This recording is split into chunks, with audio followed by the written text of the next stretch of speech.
Fomos pegos de surpresa por essa decisão da data marcada.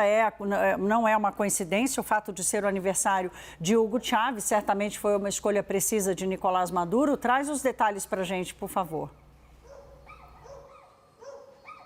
Oi, Thaís. Boa noite. Pois é, depois de muita expectativa, depois de Nicolás Maduro ter deixado dúvidas aí sobre se marcaria, se cumpriria o acordo de Barbados, que foi aquele acordo mediado pela Noruega, que estabeleceu que deveria haver garantias para a realização de eleições na Venezuela. Nicolás Maduro chegou a dizer neste ano que esse acordo estava mortalmente ferido, porém agora o Conselho Nacional Eleitoral, como você mencionou, marcou a data das eleições para o dia 28 de julho, que é o aniversário, dia do nascimento do ex-presidente falecido em 2013, Hugo Chávez. E não só isso, tem mais simbolismo aí. Esse anúncio foi feito hoje, que é o dia do aniversário do falecimento de Hugo Chávez, que, como mencionei, faleceu em 2013, que foi inclusive o ano em que Nicolás Maduro foi eleito presidente em seu primeiro mandato, eleições questionadas que não foram reconhecidas pelo então candidato Henrique Capriles, e depois é reeleito em 2018 para mais um mandato de 6 anos, em eleições também questionadas por organismos internacionais que questionaram a transparência desse pleito. E agora, nova convocação de eleições, os candidatos vão ter que se inscrever para e 25 de março para essas eleições, então, que estão previstas para o dia 28 e que são questionadas, já que a principal candidata da oposição, que ganhou as primárias da oposição na Venezuela, Maria Corina Machado, que já chegou a ser a deputada mais votada da história da Venezuela e que é um nome forte aí para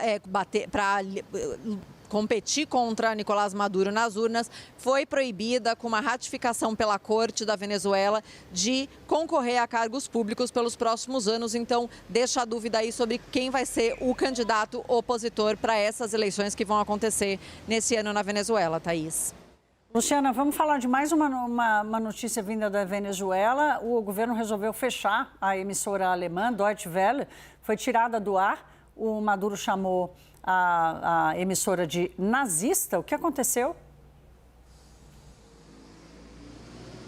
Thaís, Maduro ficou muito bravo com uma reportagem que foi ao ar que falava sobre a corrupção em países latino-americanos e falava de supostos nexos entre políticos e organizações criminosas. E essa reportagem, inclusive, chegava a apontar a Venezuela como um estado mafioso, citava aí expressões utilizadas por organizações que analisaram a questão da corrupção na Venezuela.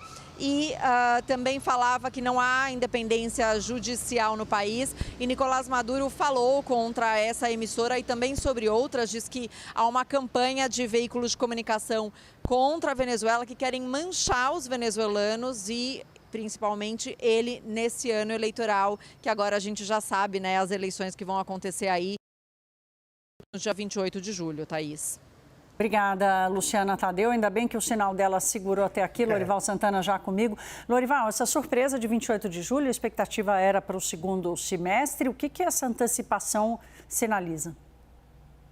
Bem, na Venezuela as eleições elas não são justas. O regime escolhe com quais candidatos o presidente concorre, depois escolhe quem são os membros do Conselho Eleitoral, que administra a eleição. A Suprema Corte está ali também para barrar qualquer tipo de possibilidade de a oposição vencer. E, se necessário, como aconteceu em 2017, a eleição que eu cobri da Assembleia Constituinte, eles também fraudam os números, fraudam a participação, além de colocar uma maquininha ali para o eleitor passar o seu cartão da pátria, que é o que lhe garante a cesta básica para sobreviver.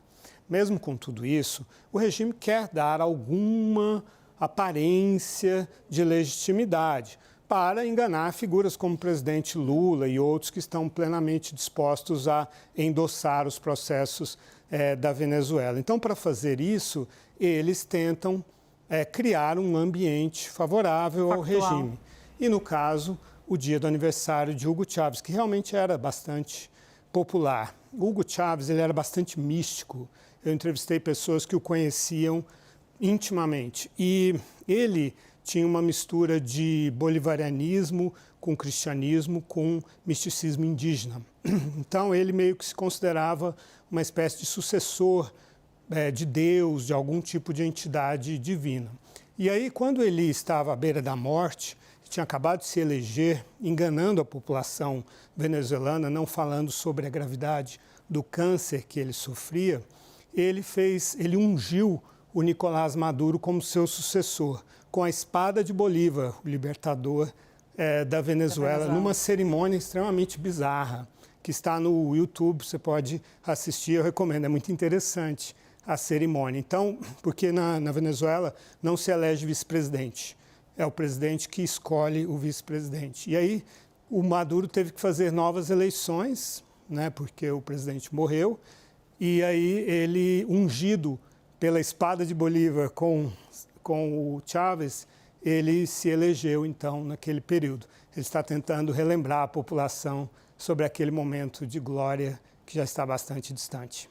De mística também. Obrigada, Lorival. Até já.